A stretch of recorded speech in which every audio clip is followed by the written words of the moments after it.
Baik, selamat siang. Siang, Pak. Saya ucapkan kepada Bapak Ibu sekalian, guru-guru hebat, salam bahagia dari saya,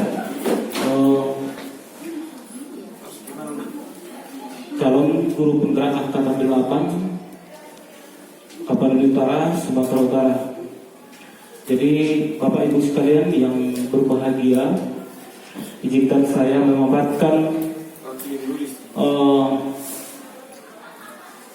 mengenai pembebasan terhadap Bapak Ibu tentang budaya positif sekolah Bapak Ibu. Nah, ada beberapa poin penting yang perlu kita bicarakan, yang perlu kita bahas mengenai makna daripada budaya positif. Jadi kalau kesannya dulu kita banyak hal mungkin sudah hal yang berbeda mungkin, yang selama ini kita pahami harus seperti ini, ternyata bukan seperti itu. Kira-kira nanti seperti itu. Jadi kita inti pembahasan budaya positif itu ada beberapa poin yang perlu saya sampaikan.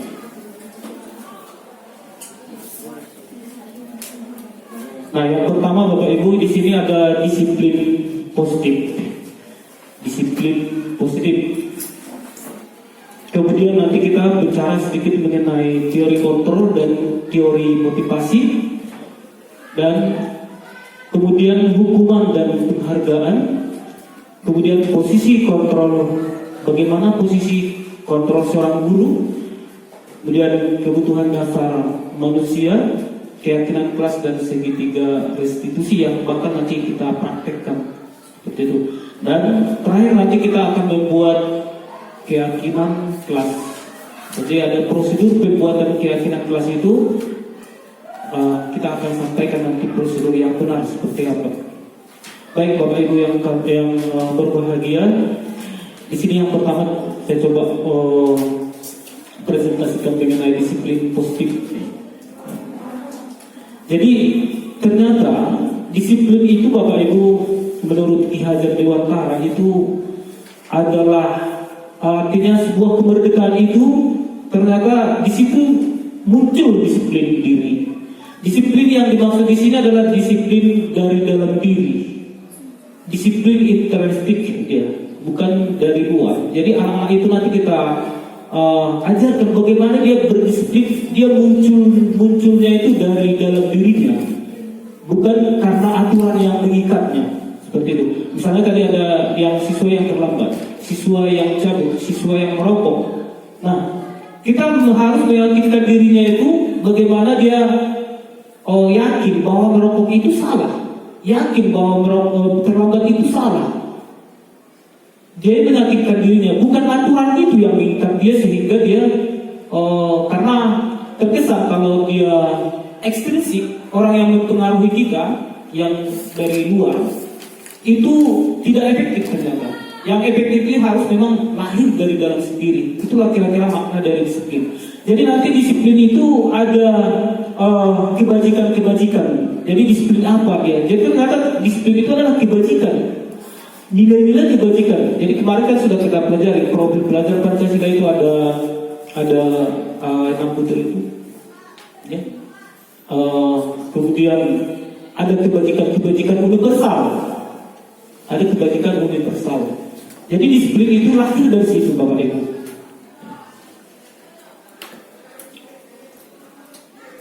Nah, jadi ada disiplin intrinsik.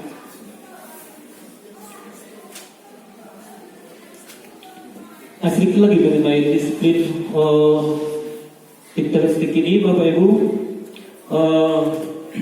Tadi saya bicara mengenai nilai kebajikan. Kalau misal kan ada 6 itu, yang pertama itu bertakwa dan berakhlak mulia, itu profil pelajar Pancasila, bertakwa dan berakhlak mulia.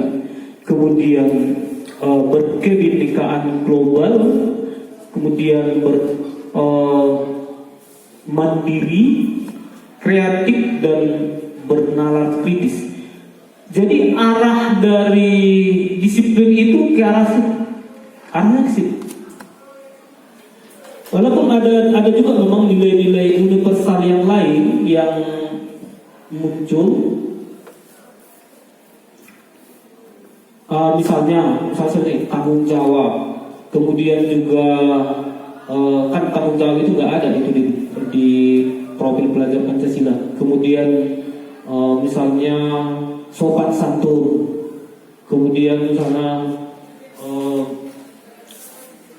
menghormati yang tua, disiplin waktu dan sebagainya. Itu kan semua tidak tercakup dalam profil pelajar. Tapi itu semua adalah nilai-nilai kebajikan universal. Kebajikan universal itu disebut. Ya. Nah itu dia. Kemudian kita masuk itulah kilas-kilas mengenai disiplin positif. Kemudian kita masuk ke inti pembahasan yang kedua, itu teori kontrol. Nah ternyata Bapak Ibu sekalian, kita seolah-olah merasa seperti ini. Kita seolah-olah bisa mengontrol anak didik kita. Ternyata tidak. Ternyata kita tidak bisa mengontrol anak didik kita.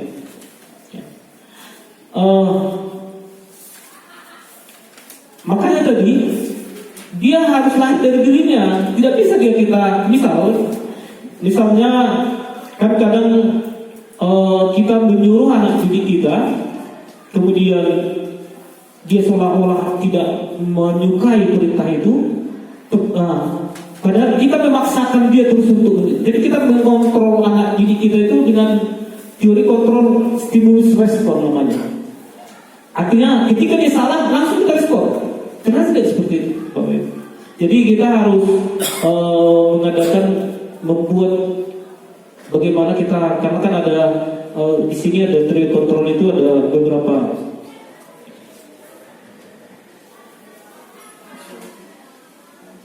Nah, jadi karena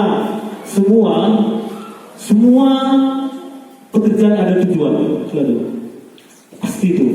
Misal ada anak-anak merokok, itu menurut Bapak Ibu sekalian itu karena mungkin itu karena kesenangan. Karena kan kebutuhan dasar manusia itu ada 5. Ada kebutuhan dasar kesenangan, ada bertahan hidup, ada bertahan hidup, kemudian kepuasan juga kebutuhan hidup ternyata, kepuasan hidup. Kemudian kesenangan, ternyata kepuasan semuanya, kebutuhan hidup. Jadi bisa saja pada saat dia merokok itu memang kepuasannya. Artinya kita tidak langsung, jadi di segitiga restitusi nanti tidak langsung kita hukum anak, tidak langsung kita beri hukuman pada anak, tetapi kita beri metode-metode segitiga restitusi tadi nanti yang akan kita bicarakan, itu yang memang nanti akan kita bahas, Bapak Ibu. Jadi pada dasarnya ini dia stimulus teori kontrol itu. Jadi kita selama ini, saya pun seperti itu, saya pun pasti seperti itu. Yang pertama itu misalnya ini kebutuhan kita sama, kita merasa kebutuhan sama antara saya dengan anak didik saya, kita merasa sama betul. Kalau yang saya butuhkan seperti ini, kita merasa seperti itu juga. Ternyata realitasnya kebutuhan berbeda. Ya. Kemudian semua orang melihat hal yang sama. Ketika kita memiliki pandangan kita tentang disiplin itu sama. Terlambat datang, hukum. Terlambat masuk kelas, hukum. Itu pandangannya sama kita semua. Ternyata bukan. Ternyata setiap orang memiliki gambaran yang berbeda. Ya. Kemudian ini kita mencoba mengubah orang agar berpandangan sama dengan kita. Nah itu tadi. Kita selalu, apalagi kita sebagai seorang guru kan, kita selalu mencoba berpandangan sama. Pokoknya sama, anak didik kita, pandangan kita sama dengan mereka. Seperti itu tadi, harus apa kemauan kita, seperti itulah maunya anak-anak. Seperti itu. Ternyata tidak. Jadi kita harus berusaha memahami dunia. Beda pandangan ini tentang dunia ini, beda pandangan ini, beda pandangannya. Itu. Nah kemudian orang lain bisa mengontrol saya, hanya Anda yang bisa mengontrol saya. Nah di situ tadi, makanya kita nggak bisa orang yang merokok itu, atau bahkan istri saya juga bisa menunjukkan saya merokok. Siapa pun tidak bisa. Karena yang mengontrol diri saya sendiri. Sama seperti anak-anak itu. Dia pun punya seperti itu. Dia punya hak kontrol terhadap dirinya sendiri. Ketika dia cabut, dia mungkin saja ada alasan, ada hal-hal tertentu dia cabut, tapi yang bisa mengontrol dirinya nggak bisa kita pengaruhi. Sama sekali nggak bisa kita pengaruhi mereka. Nah itu. Kemudian, nah ini yang terakhir, kemudian yang pemaksaan pada saat rujukan gagal. Nah itu tadi. Jadi ternyata hukuman itu pemaksaan, Bapak Ibu. Pemaksaan pada saat kita gagal mengapa seseorang dan uji kita, apa ujung-ujungnya kita memaksakan membuat inilah, membuat hukuman kirim lapangan lah, itu pemaksaan terhadap itu sudah jelas dia hukuman dia, Bapak Ibu. Jadi apa sementara teori kotor yang kita berkolaborasi, apa konsensus, ada pilihan-pilihan baru, mungkin ada pilihan baru seperti ini, harus seperti ini, harus seperti ini. Ada pilihan-pilihan baru yang bisa kita temukan. Itu yang mungkin bisa kita pelajari. Misalnya kalau yang sering terlambat itu apa pilihan baru yang bisa ditemukan sehingga dia tidak lagi terlambat. Mungkin ada hal-hal baru. Ada kolaborasi. Komunikasi kita dengan peserta didik kita buat komunikasi yang bukan sebagai pendukung, bukan sebagai kita yang mengontrol mereka, tapi kita mengajak berdiskusi bagaimana penyelesaian masalahnya. Nah kemudian kita berpikir model menang kalah, ya ternyata bukan lagi. Kita harus berpikir menang dan menang. Kita menang, anak-anak menang. Begitu. Jangan kita merasa kita menang, anak-anak kalah dengan kalah. Misalnya tadi, ya kalah dia kan mungkin pemecatan atau mungkin dia panggilan orang tua itu kan kalahnya dia belum dia mungkin, ya itu kalah. Kita berpikir harus kita yang menang, dia juga harus bisa menang. Jadi itulah teori kontrol yang banyak sekali. Makanya tadi saya bilang gambaran kita selama ini setelah kita pelajari banyak sekali sudah saya pun seperti itu, ya gambarannya. Ini tadi nilai-nilai kebajikan itu Bapak Ibu, ada nilai-nilai kebajikan ini mungkin dari kesinilah arahnya nanti kita buat disiplin positif itu, kepedulian, kerajinan, integritas, rasa hormatnya bagaimana, ini kita keberanian dan sebagainya. Ya, nanti inilah yang menjadi keyakinan kelas, Bapak Ibu sekalian. Jadi prosedurnya seperti apa nanti akan coba saya terangkan nanti. Tapi yang jelas arah keyakinan kelas itu menjadi ini. Jadi kita tempatkan nanti ini di ruangan kelas, masih kalau bisa buat kelas seperti Pak Ebes kemarin sudah dibuat juga itu kan. Ini nilai-nilai kebajikan yang kita buat. Jadi tidak ada lagi kita buat peraturannya, misalnya dilarang terlambat, dan lagi bukan seperti itu. Tetapi kita ganti dengan misalnya rajin, misalnya, ya. Contoh nanti kita temukan untuk itu ya. Kemudian ini masih teori Bapak Ibu, agak lama sedikit. Akhir ini tadi, kemudian ini mengenai hukuman dan penghargaan terhadap anak. Hukuman dan penghargaan. Nah, kalau yang kami pelajari hukuman itu sebaiknya dihindari. Hukuman itu bersifat menyakiti. Hukuman itu bersifat menyakiti anak. Ada dua jenis itu, apa menyakiti secara fisik. Bisa kita suruh misalnya lari-lari keliling lapangan sampai 100 kali misalnya, itu kan fisik, itu sudah hukuman itu Bapak Ibu. Kemudian juga menyakiti secara verbal, secara mental, artinya kalimat-kalimat yang kasar yang menyakiti dia yang membuat dia ya membuat dia apa? Iya, bully. Ternyata ya seperti itu. Nah, hukuman itu harus kita hindari lah kalau bisa. Mungkin hukuman dalam artian kita ganti dengan konsekuensi. Hukuman itu kita ganti dengan konsekuensi. Karena sebenarnya bahasanya diubah. Jangan hukuman seperti itu. Ganti dengan konsekuensi. Bisa seperti ini Bapak Ibu. Kalau kamu terlambat 10 menit, ya konsekuensinya gantilah nanti setelah pelajaran ini selesai 10 menit harus tinggal di ruangan kelas. Itu contoh konsekuensi yang dia keyakini seperti itu. Bukan hukuman. Hukuman itu yang tadi stimulus langsung kita beri hukuman, itu maksudnya. Tidak ada dulu persiapan anak-anak menerima hukuman itu. Itulah hukuman. Kalau dia kan sudah tahu kalau misalnya saya terlambat 10 menit, nanti harus saya ditinggal di kelas 10. Sudah tahu dia hukuman seperti itu, konsekuensinya seperti itu, maka dia akan terima. Karena konsekuensi dari pekerjaan atau kesalahan yang diperbuatnya. Itu. Kemudian juga penghargaan. Ya. Penghargaan hanya bisa kita berikan. Ya, penghargaan itu hanya diberikan bersifat sebentar. Kalau yang kami pelajari, penghargaan itu harus merata, harus bersifat keadilan. Kadang seseorang anak yang satu orang dia diberi penghargaan, yang lain tidak. Misalnya kita kasih label anak ini baik, yang ini kurang baik, seperti itu. Ada perasaan di antara mereka itu memang ada kurang.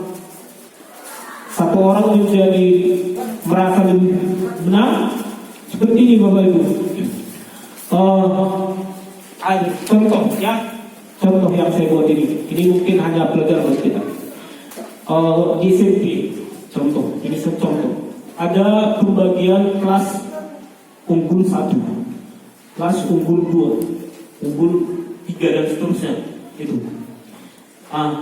Ternyata tadi si anak saya itu cerita, ternyata yang unggul 1 ini orang nama Marihe, ya. Yang ini merasa dia tersakiti karena dibully oleh yang unggul. Jadi kan itu kan penghargaan bagi yang unggul, ternyata itu nggak boleh. Yang itu yang kami pelajari ya. Saya bicarakan yang kami pelajari dari guru penggerak. Penghargaan itu nggak baik kalau diberikan. Kemudian tak boleh lagi kita melakukan hukuman. Kemudian guru yang berbuat rasa bersalah, ini juga penting Bapak Ibu. Karena kan merasa bagaimana cara kita supaya anak itu bersalah, tahu dia bersalah gitu. Kita menang, kita tidak bersalah, anak itu yang bersalah. Itu ternyata juga kurang bagus. Justru kadang itu lebih parah dari seorang guru berhukum. Berbuat rasa bersalah bagi anak-anak. Misal, biasanya kan dia lebih seorang guru berbuat rasa bersalah itu salah seperti ini bahasanya. Nah, ibu sangat kecewa sekali dengan kamu nak. Itu anak itu merasa bersalah. Iya, ibu ini kecewa karena saya. Itu. Kemudian gimana coba kalau orang tuamu tahu apa yang kamu berbuat? Gimana coba kalau kamu tahu apa yang kamu berbuat? Oh iya, salah, saya salah. Nanti kalau orang tua saya berbuat tahu, ternyata saya salah. Jadi dia merasa salah jadinya. Jadi serba salah. Begitu. Guru sebagai teman ini, suatu saat terkecewa, kita guru tidak membantunya, hal itu akan terjadi. Nah, kemudian ini guru sebagai pemantau. guru sebagai pemantau, biasanya guru ini lebih teliti dia. Artinya semua ada catatan, semua ada buku kasus lah, lebih teliti. Jadi setiap anak itu ada salah dicatat, perbuatan yang salahnya itu selalu dicatat, ya, seperti ini.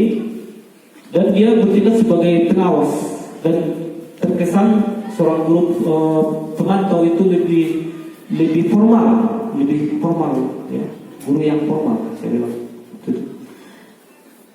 Sampai terus, kemudian gini, dia biasanya selalu membuat catatan rutin terus menerus. Peraturan dibuat dan disosialisasikan kepada murid yang melanggar peraturan itu diberi sanksi atau konsekuensi. Jadi biasanya memang lebih formal dan menunjukkan, ini tidak menunjukkan emosi yang berlebihan. Misalnya ini, kalau ada yang salah, bahasa yang muncul biasa dari seorang guru pemantau itu, kamu mengertikan sebuah konsekuensi yang harus dilakukan jika cabut. Nah, itu tadi ya.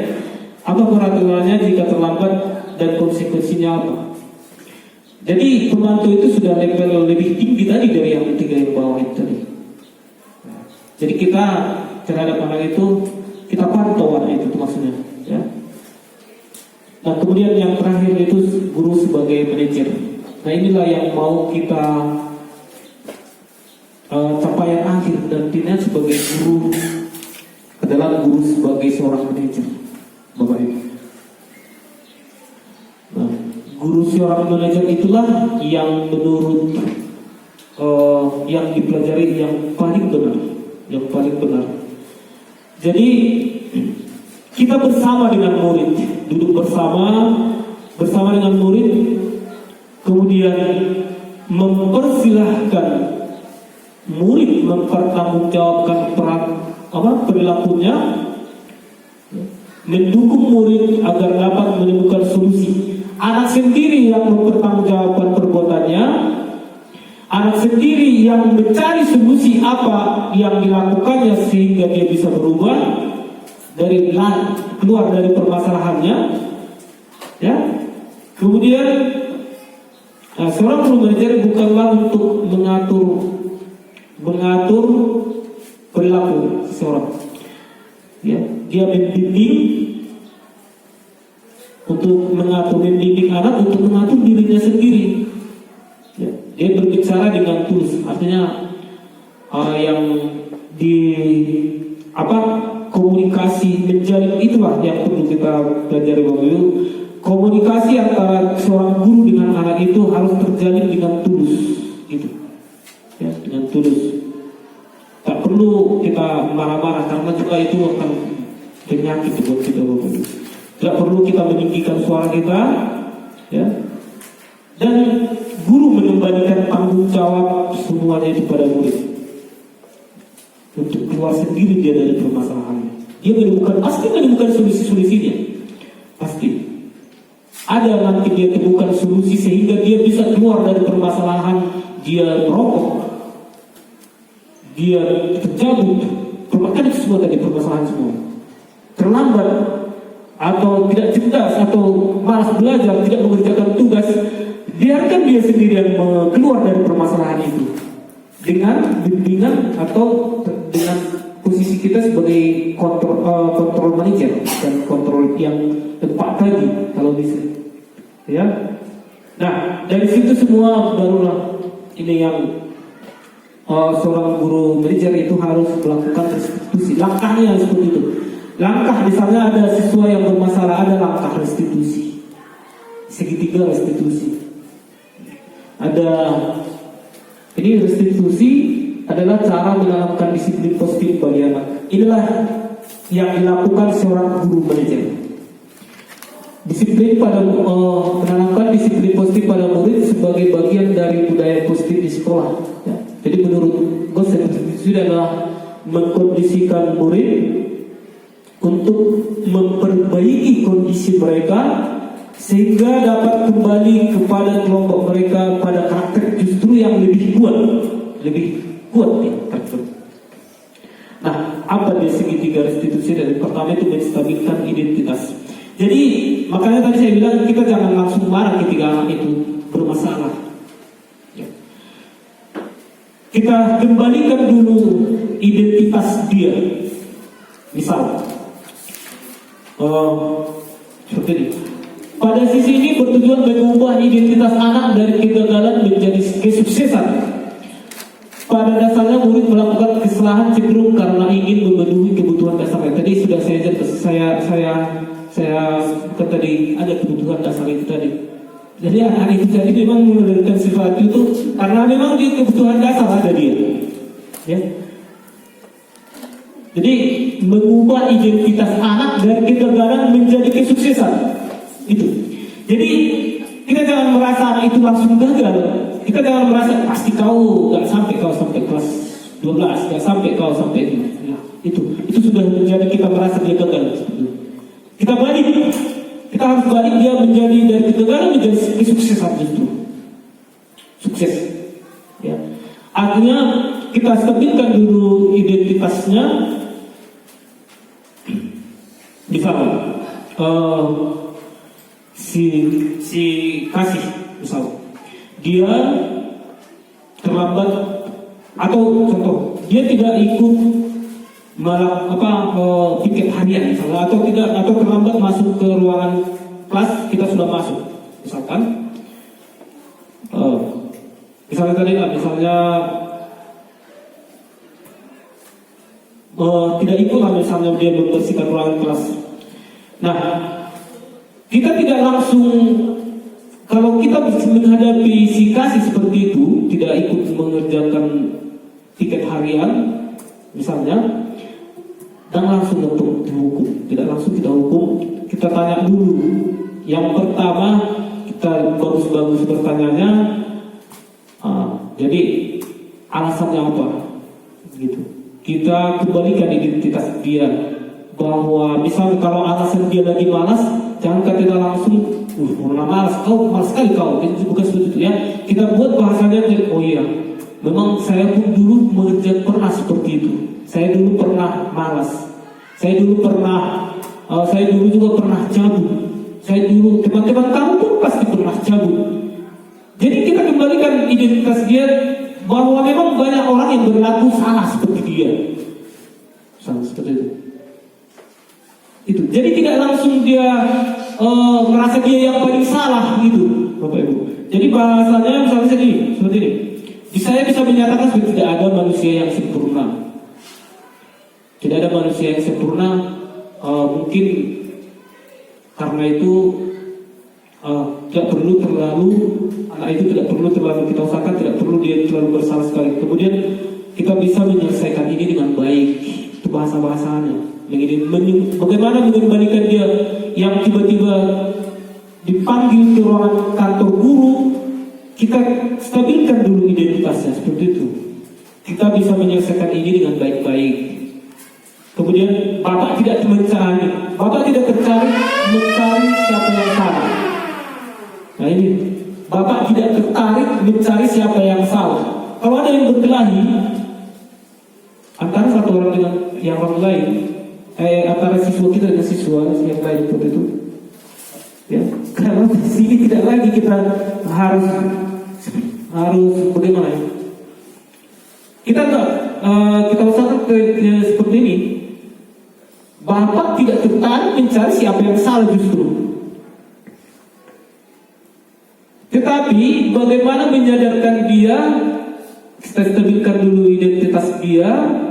Bahwa karena gini Bapak Ibu, anak-anak yang berantem itu kan ada karena faktor kebutuhan hidup tadi, kebutuhan dasar tadi. Ada kepuasan dia berantem situ, ada kesenangan justru mungkin, atau ada dia bertahan hidup, bertahan survival. Dia bertahan karena ada yang menyerang dia misalnya. Jadi kita nggak boleh langsung menyalahkan. Karena berantem itu tidak boleh. Jadi tidak tertarik mencari yang salah, seperti itu bahasanya. Kemudian kamu berhak merasa seperti itu. Misalnya itu misalnya kalau dia merasa dia paling mungkin benar yang dilakukannya, iya benar. Kamu merasa seperti itu. Itu dia loh. Itu yang pertama. Tetapi setelah itu ada langkah yang kedua, ada validasi tindakan yang salah, bahwa dia harus menyadari yang dilakukannya salah. Ya, itulah validasi tindakan yang salah. Kita memvalidasi tindakan itu, dia harus menyadari, oh iya salahnya saya seperti itu. Rupanya salah saya. Berantem, cabut, tidak terlambat masuk ke ruangan. Rupanya itu salah. Gitu. Nah, dia harus benar-benar menyadari itu. Nah,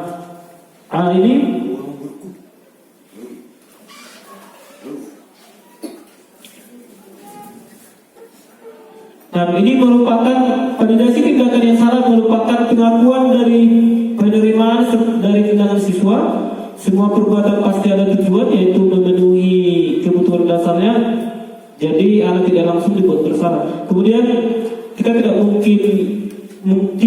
mungkin tidak suka murid ribut di kelas, namun jika kita ingin tahu alasan dia ribut adalah untuk memenuhi kebutuhannya, apakah itu kesenangan, kebebasan, penguasaan atau survival itu.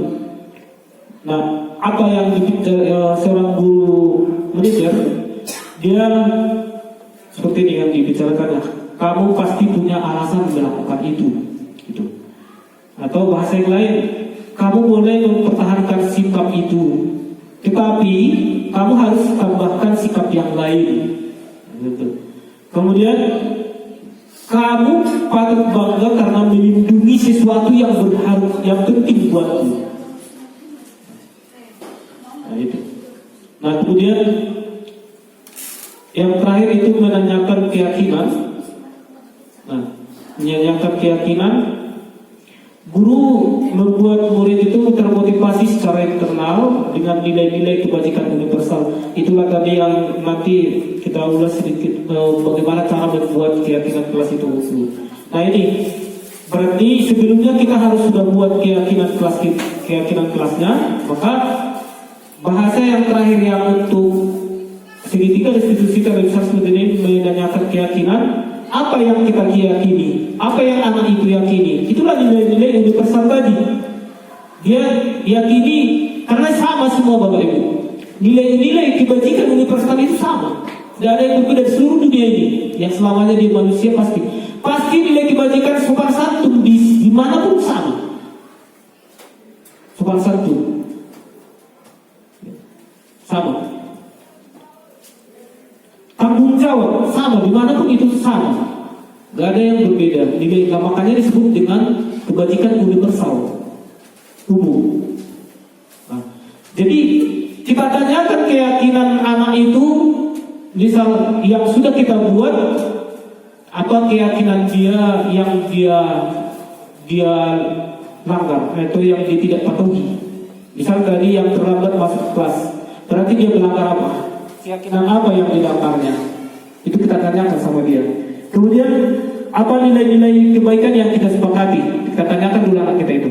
Kita tanyakan keyakinan yang sudah kita sepakati bersama antara anak kita nanti dan kita.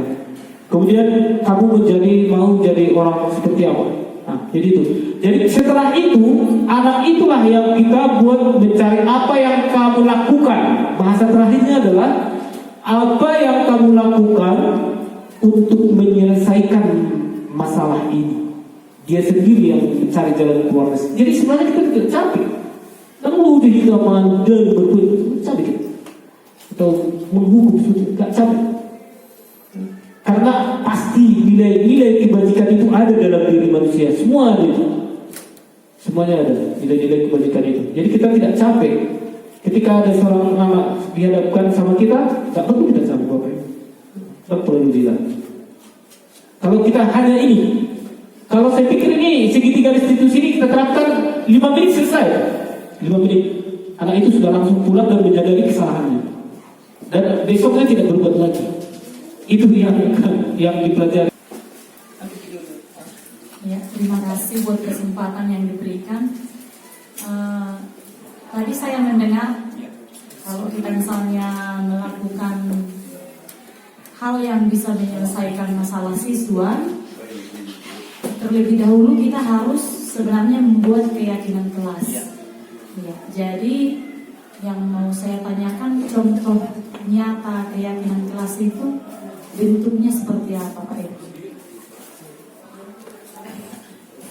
Kalau langsung saya jawab, atau ada lagi yang mungkin Misalnya Pak, seperti di kelas saya itu saya buat itu, apakah sudah pas itu maksud saya Pak? Ya, apakah sudah pas seperti ini keyakinan kelasnya? Misalnya di situ saya buat langsung keyakinan kelas 10 TO 2 kami tidak merokok. Nah itu, apa sudah pas itu Pak? artinya setelah sesi ini, itu maksud saya ada 2 sesi. Jadi ada sesi untuk budaya positif sekolah tadi, dan ada sesi satu lagi keyakinan kelas gitu tadi. Nah, kalau ada Bapak Ibu sekalian yang mau bertanya, itu tadi yang saya dari yang poin-poin inti tadi, inti budaya positif tadi yang saya sudah sampaikan, presentasikan. Itu saya pertama sekali belajar ini nggak terima, karena saya merasa memang seorang guru itu harus jadi pusat perhatian.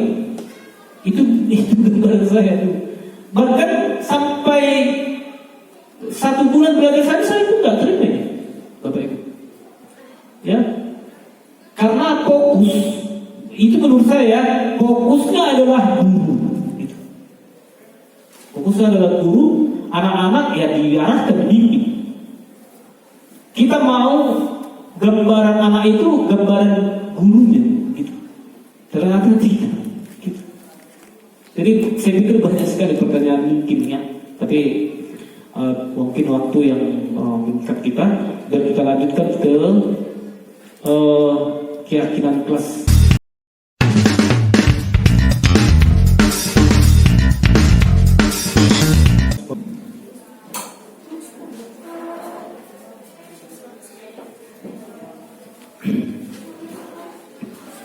Oke, baik Bapak Ibu sekalian yang berbahagia,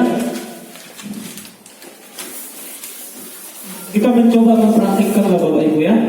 Di ruangan kelas Bapak Ibu kita kondisikan kalau bisa ada apa namanya itu yang ditempel itu, kalau bisa ada, kalau tidak ada kertas pelamo itu, atau yang bisa dilihat anak-anak lah, kita pertama itu menuliskan apa nanti keyakinan kelas itu yang pertama dulu. Nah, yang pertama kita buat dulu 10 peraturan yang berbeda di dalam ruangan kelas. Coba dulu satu Bapak Ibu. Jadi peraturan kelas.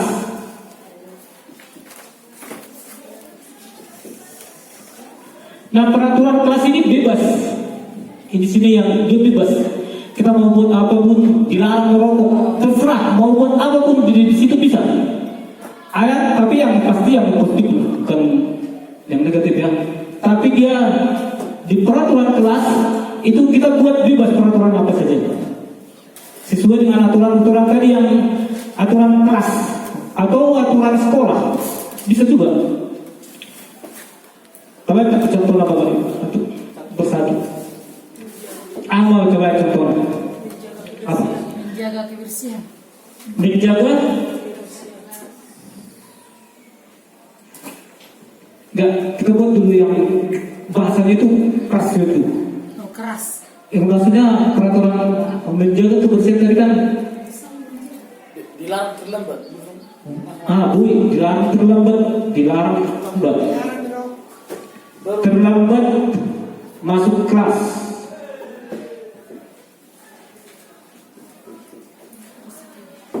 Kedua, dilarang memakai sepatu ke kelas.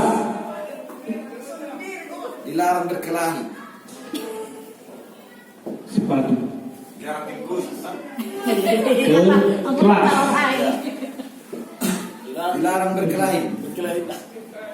Dilarang Dilarang berkelahi. buang sampah di kelas. Dilarang buang sampah. boleh membawa Bi. Oh iya. Kayaknya nggak bisa lah. Buang sampah. Ada kan? Dilarang membawa HP. Dilarang Membawa HP ke kelas. Nggak bisa lah. Nggak bisa lah. Dilarang juga senjata tajam. dilarang membawa senjata tajam. Oh iya. Dilarang membawa tajam. Senjata. Jangan merusak fasilitas kelas. Oh, dilarang Rusak. merusak Fasilitas fasilitas kelas. Ada mungkin dilarang. Sudah ada. Dilarang ini sudah. Ada lagi? Apa lagi? Dilarang Baik. Kemudian kita ganti dengan kalimat positif Bapak Ibu. Dari peraturan kelas yang kita buat, kalimatnya mengganti ke kalimat positif.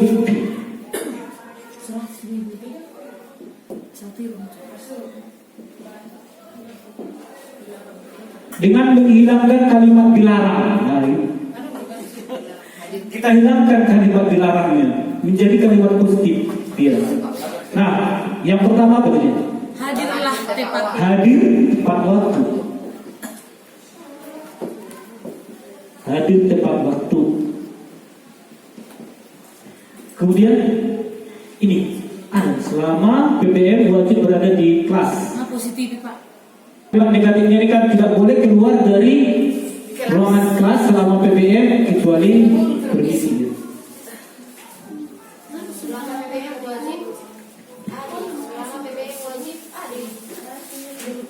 Wajib berada di kelas.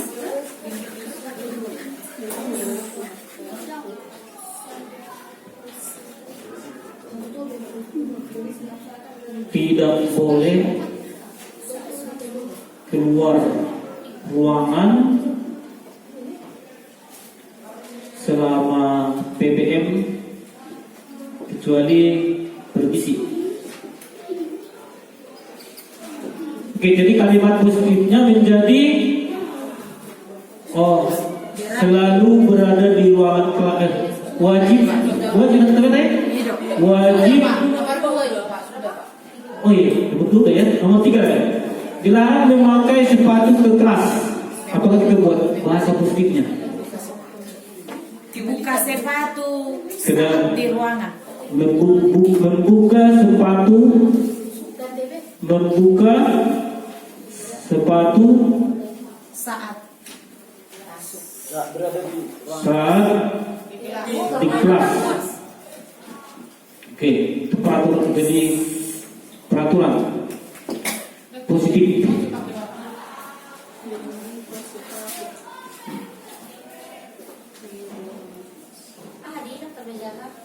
Membuka sepatu saat di kelas, saat berada di kelas, saat di kelas. Nah, itulah kalimat positifnya. Kemudian nomor 4, dilarang berkelahi amal, dan kasih kalimat positifnya. Dilarang berkelahi. Kita buat apa Bapak Ibu? Kira. Kita ramai. Bola bola coba lokat tulakan. Kami cinta damai. Cinta damai. Itu malah nomor beda ini Rai. Jadi mau baik. Bahkan terbaik kan. SMK Negeri 1 baru menghasilkan lulusan yang mandiri. Nah, bukan atlet UFC. Itu.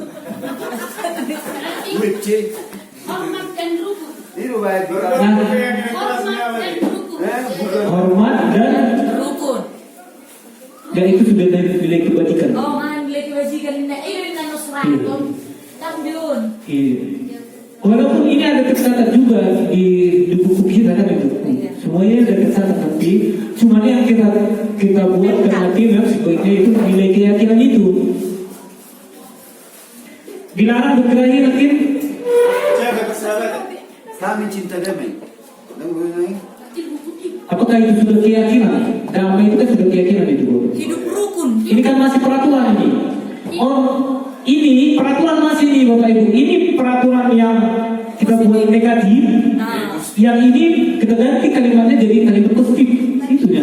Jaga persaudaraan Pak Tangi. Karena ini dilarang berkelahi. Hidup rukun. hidup rukun. Hidup rukun. Sudah keyakinan itu. Oh, keyakinan ini. Karena kan masalah ini Kali dong berbeda. Persaudaraan. Jaga persaudaraan Pak. Mana? bertema Saling menghormati. selalu bersahabat gitu ya. Selalu Sahabat. bersahabat. Mau ngajak kami dong. Oke, nomor 5 dilarang buang sampah. Apa kita keluar? Kira-kira apa? Membuang sampah pada tempatnya. Oke, ya. Buang sampah pada tempatnya.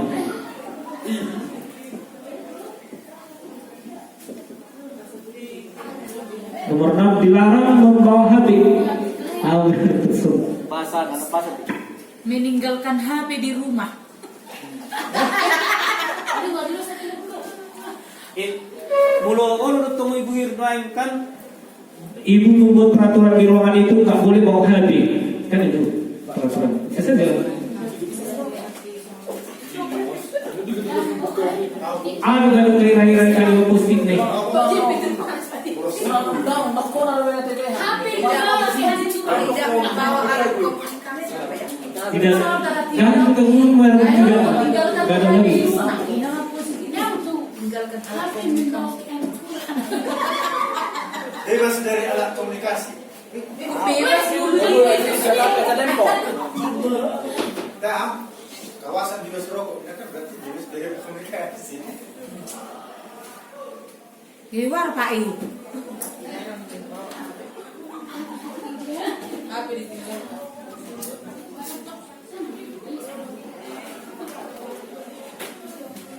Api di Aladang dibawa Pak Hapio, kan berarti tinggal itu dong. Berarti HP tinggalkan di rumah. Oh ya, api ditinggalkan. Itu yang ditinggalkan api di rumah pun itu apa sih? Ya, HP ditinggalkan. HP ditinggalkan di rumah. Ditinggalkan di rumah. Oke. Kemudian nomor 7 dilarang membawa senjata tajam. Oke. Wow. Bisa ditinggalkan di rumah.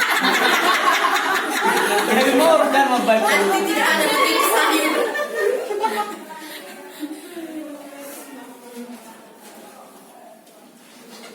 Segala benda tajam. What the heck?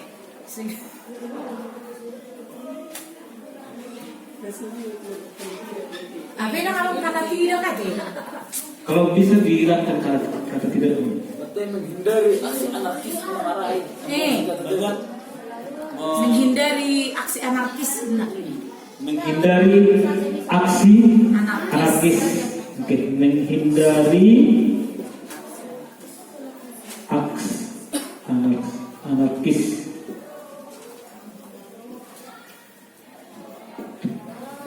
Kemudian nomor 8 dilarang ribut.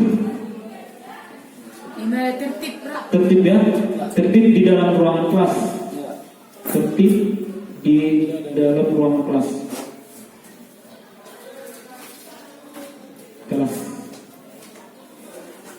Oke. Nomor 9 dilarang merusak fasilitas kelas. Bahasanya menjaga fasilitas kelas. Oke. Menjaga fasilitas kelas. Terakhir nomor 10 dilarang mencuri. Berbentuk kalimat positif kita kita ubahlah dia peraturan itu menjadi nilai kebajikan atau nilai ini sudah kita dapat kalimat positif, maka kita ubah kalimat positif ini menjadi nilai kebajikan yang sudah kita dapat kalimat positif, maka kita ubah kalimat positif ini menjadi nilai kebajikan yang diyakini oleh anak didik kita sekali di sini. Nah, yang pertama adalah nomor 1, hadir tepat waktu. Maka kira-kira nilai kebajikan yang kita pilih yang mana itu? Dari hadir tepat waktu tadi. Iya. Pertama hadir tepat waktu kita ambil nilai keyakinan kelasnya komitmen dan komitmen apa lagi? Rajin, komitmen dan rajin. Kemudian selama PBM wajib berada di kelas, tanggung jawab selama PBM berada di ruangan kelas, kita tanggung jawab dia sebagai siswa ya. Nomor 3, membuka sepatu saat kelas. Berarti kita kebersihan gitu kan? Mana dia yang nilai kebajikan yang diyakini siswa kita itu? Peduli, bisa ya? Peduli, bisa. Peduli, terus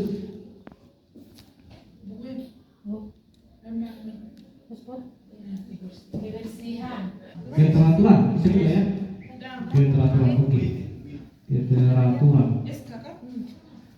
Kemudian nomor 4, selalulah bersahabat.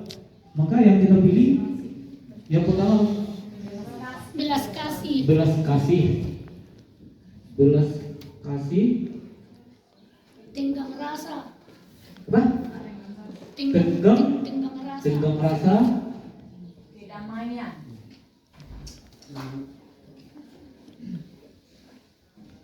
Ada lagi?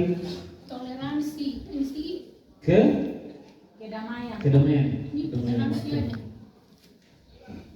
Oke, kemudian nomor 5, buang sampah pada tempatnya. Bersama seperti peduli ya. Peduli kebersihan.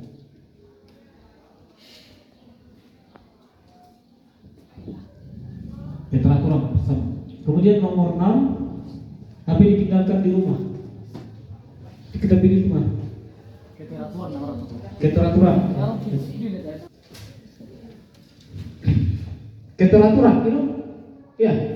Mana? Keteraturan ya. Kenapa anak itu harus tinggalkan HP di rumah, atau kenapa harus ditinggalkan ke rumah? Karena anak itu tidak tertib karena HP misalnya kan. Berarti keteraturan ya. Keteraturan. Oke, kemudian menghindari aksi anarkis. Kita pilih nilai kebajikan yang mana? Kedamaian ya. Kedamaian, toleransi, Harga diri. ya.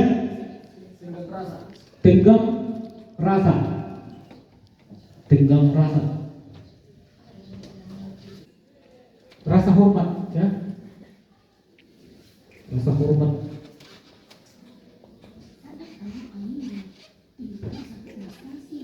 Kemudian nomor 8, tertib di ruangan kelas. Nyaman. Kenyamanan.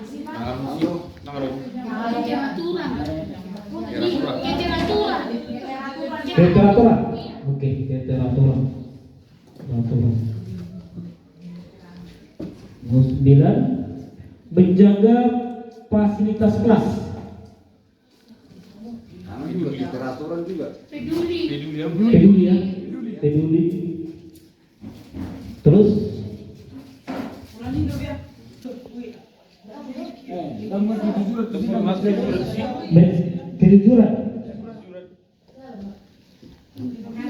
kejujuran. kejujuran. Ada lagi kira-kira? Lagi bagikan dari menjaga fasilitas kelas. Lurus hati. Dia lurus hati. Lurus. Iya lurus hati berapa? Baik, jadi sudah kita buat dapat dia nilai keyakinan kelas. Nang mali dihorong. Jadi kalau sudah kita peroleh, kita simpulkanlah ini sudah dapat. Kalaupun kan pasti ada yang double ini sama, Bapak Ibu. Kita pisahkan, maka ini semualah menjadi nilai keyakinan kelas kita. Seperti itu.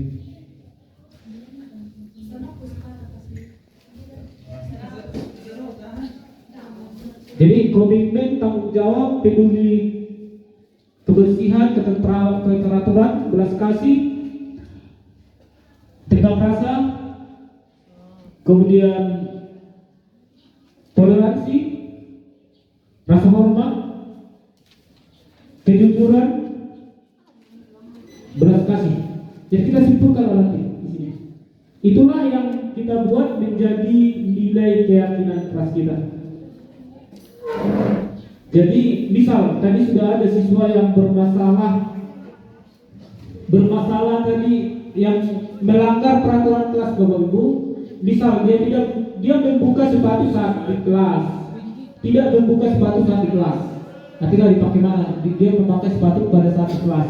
Maka kita tanyakan kepada anak, itulah di segitiga restitusi tadi yang terakhir tadi, karena ada segitiga restitusi itu menstabilkan identitas, kemudian kan validasi tindakan yang salah, dan terakhir menanyakan keyakinan.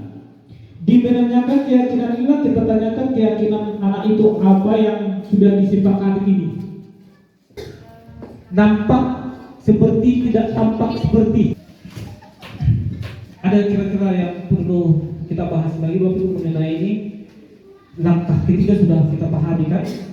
Sampai langkah ketiganya, artinya pertama tadi buat peraturan, kemudian ganti peraturan menjadi kalimat positif, kemudian ubah kalimat positif menjadi sebuah keyakinan kelas. Tidak tampak seperti, tampak seperti, tidak tampak seperti. Kira tepat waktu. Jadi kira-kira tepat waktu itu masuk ke dalam kelompok kebajikan hormat. Molo so. Tapi kan kita kan bisa kita buat dan bukan patokan, hanya contohnya itu Bapak. Contohnya. Enggak, bukan itu. Ini. Pokoknya kalau ini sudah keyakinan kelas ini lah yang kita buat.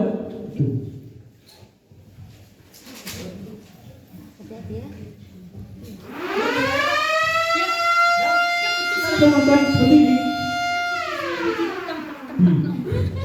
Dan anak datang terlambat. Ini itu. Nah, maka itu tidak tampak seperti, itulah kalimat negatifnya, datang terlambat, nggak boleh. Kan itu. Pokoknya itulah yang nggak boleh. Tampak seperti tidak datang terlambat.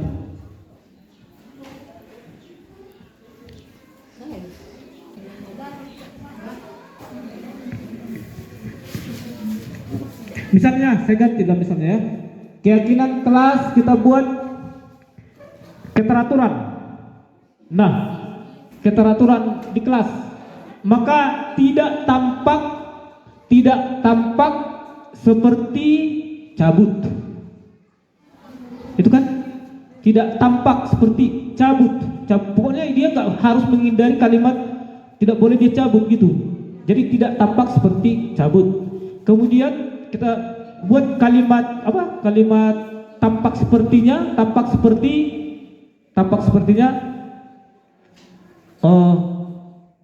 Ibu. Kalimat tampak sepertinya itu itulah yang dia kerjakan. Tidak tampak sepertinya itu itulah yang dia harus hindari. Gitu maksudnya. Kira-kira seperti itulah kira-kira maksudnya. Ada yang Artinya dalam diri dia yakini tadi, dari keyakinan itu kan dia yakin dia harus tidak boleh cabut, ya, tidak boleh. Nah, itu yang tidak tampak seperti. Maka apa yang harus nampak sepertinya? Maka dia harus selalu berada dalam kelas, dia harus menjaga ketertiban kelas, sebagainya. Ada yang mau ditanya ke Pak? Seperti apa? Kira-kira kita diskusi. Berarti begini Pak, membuat tampak dan tidak tampak itu bukan dari keyakinan berarti dari peraturan. Iya. Dari peraturan kan. Dari keyakinan itu yang kita ambil, keyakinan itu misalnya tadi rajin, itu kan rajin, Iya. itu kan keyakinan hakim. Nah, keyakinan ini kalimat rajin ini kan do misalnya nakin menyapu ruangan kelas, dia rajin, tapi tidak dia kalimat tampak sepertinya menyapu ruangan kelas, tidak tampak sepertinya tidak menyapu ruangan kelas. Hanya yang dihindarkannya, misal rajin, kita pilihlah misalnya rajin itu tadi menyapu ruangan kelas, lalu menyapu ruangan kelas.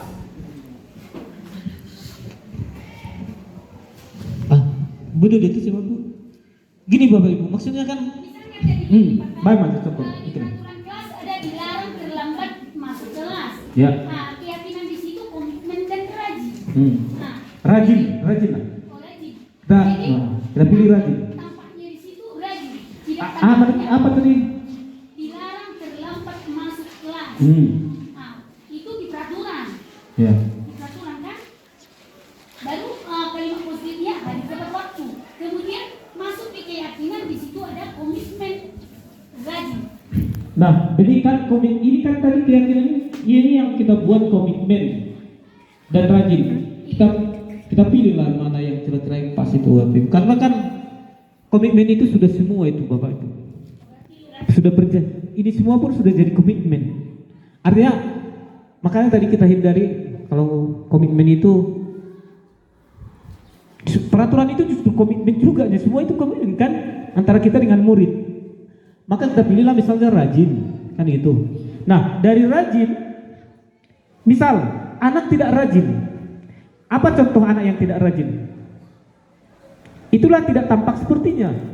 Dan patokan kita itu peraturan, karena peraturan yang kita buat itu tadi Bapak Ibu, belum tentu itu dia di masyarakat seperti itu juga. Karena rajin, kita kembali ke rajinnya tadi.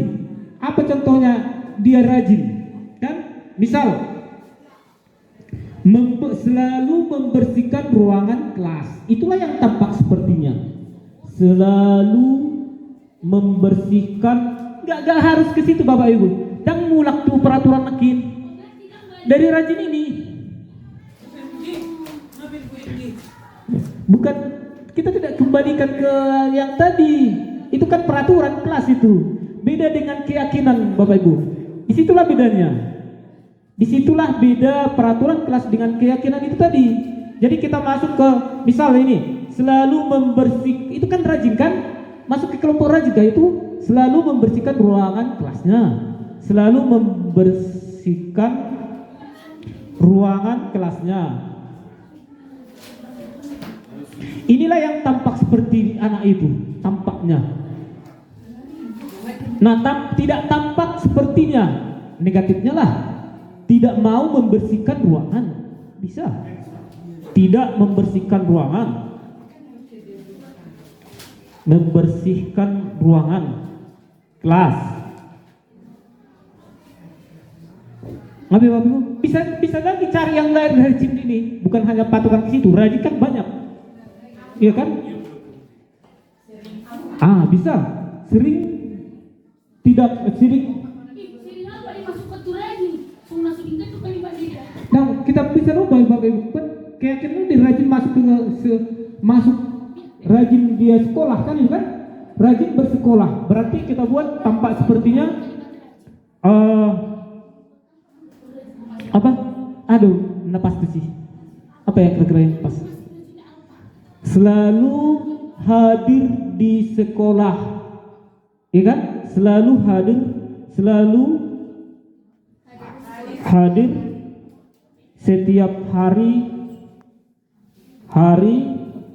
efektif. Adalah setiap hari Minggu dan hari libur efektif, selalu hadir setiap hari efektif di sekolah, ya kan? Maka tidak tampak sepertinya menjadi sering alpa gitu, tidak tampak. Yang harus dihilangkannya nanti jadi sering alpa itu. Jadi tidak terpatok kita ke peraturan tadi lagi. Dan terpatok ke peraturan sakit. Itulah bedanya peraturan dengan keyakinan, Bapak Ibu. Kalau peraturan itu kan terpatok, peraturan on boldang dulu kosong on. Nah, tapi kalau keyakinan tidak lagi. Keyakinan sudah, kalau dia rajin seperti ini apa yang dia nilai-nilai yang tampak dari yang rajin itu, misalnya tadi seperti ini. Selalu membersihkan ruang kelas, selalu hadir di sekolah, itu kan rajin misalnya. Maka yang tidak tampaknya apa? Selalu membolos, selalu tidak ada itu tidak tampak. Itu kalimat tidak tampaknya. Bisa, kalau dia kerajin ya. Tapi ke kalimat ini kita buat lagi seperti itu. Banyak sekali tugas ini. Dari tanggung jawab ya. Bisa juga misal tanggung jawab itu harus dia hadir tepat waktu. Itu juga tanggung jawab, kita bisa buat di situ hadir tepat waktu di sekolah, misalnya hadir tepat waktu di sekolah. Maka tidak tampaknya kan sering terlambat atau terlambat, itu tidak tampaknya. Lagi yang bisa kita tambahkan Bapak Ibu yang saya hormati mengenai pembuatan keyakinan kelas ini, ada lagi yang perlu kita tambahkan. Di dalam kelas itu cuma keyakinan kelas tempat, tidak ada tampak-tampaknya, Iya. Enggak, itu tidak kita buat. Yang kita buat itu keyakinan kelas dengan bisa juga kita buat peraturan positif tadi, enggak masalah itu. Tapi yang pasti inilah dulu kita utamakan, peraturan kelas bisa dibuat. Peraturan kelas yang kalimat positif. Yang pertama saya mengucapkan banyak terima kasih kepada atas kesediaan Bapak Ibu sekalian untuk mau bersama kita berdiskusi tentang budaya-budaya positif kita di sekolah. Kita berharap tentunya hal-hal seperti ini bisa kita budayakan atau bisa kita terapkan ke lingkungan kita. Tapi inti dari semua ini Bapak Ibu adalah bahwa kita semua selaku guru sesuai dengan nilai-nilai profil Pancasila atau nilai-nilai seorang guru itu adalah berpihak kepada murid Bapak Ibu. Jadi semua yang kita lakukan adalah keberpihakan kita terhadap anak didik kita. Itu inti dari yang kita laksanakan atau tugas-tugas kita semuanya. Nah, jadi kalaupun tidak ada lagi yang mungkin pertanyaan dari Bapak Ibu, sekali lagi saya ucapkan terima kasih atas perhatiannya. Sekian dan terima kasih. Akan kita buat dalam peraturan kelas, teman-teman. Tidak memakai sepatu ke ruangan kelas. Semua harus beri pendapat ya. Kasih pendapatnya. Pokoknya terserah mau buat kita apa. Siapa? Selalu memberikan iuran setiap bulan. Oke, yang ketiga, ayo kasih pendapat dari sini.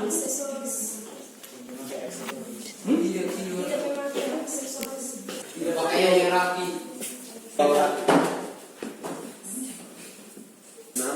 Wajib lakukan kebersihan di pagi hari. Kecuali misalnya berbisi ya. Tambahkan kecuali berbisi. Tugas sekolah. Ayo masyarakat ke sekolah. Bersikap sini bersikap sopan. Tidak boleh mencoret ini. Ya, sepakat lagi. Tidak boleh kan? Coret dinding. Boleh merusak inventaris kelas.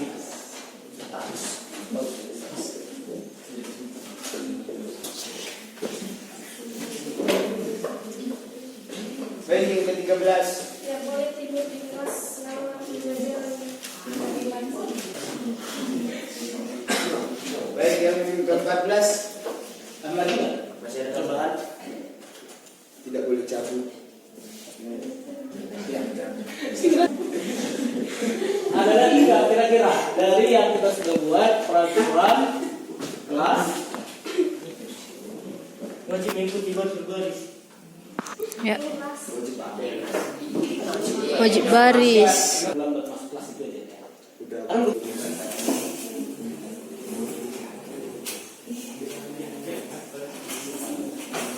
Ruangan kelas. Sudah. Itu nomor 1. Nomor 2.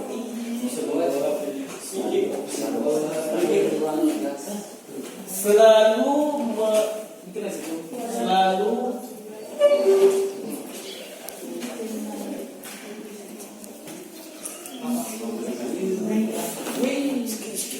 yang membayar uang yang selalu membayar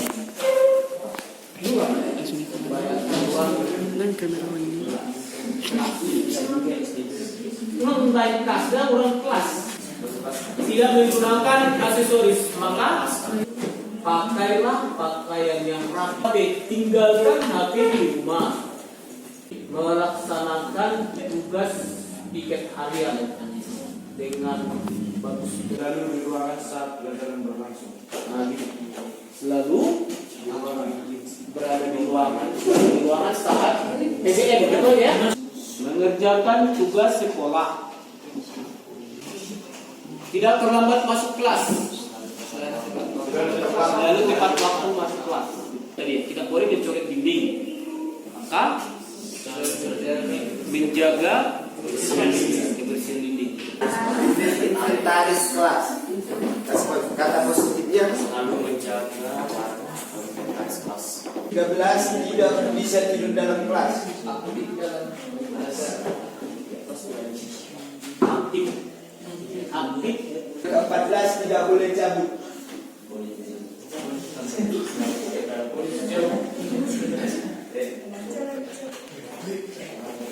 Apa?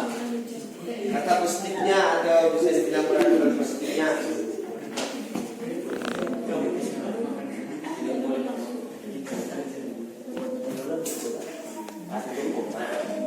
Apa? Tidak boleh cabut. Maka kalimat positifnya mengikuti pelajaran dengan baik. Mengikuti semua mata pelajaran. Mengikuti semua mata pelajaran. Pak. Hah? Rendah hati. Kan? Menghargai kawannya,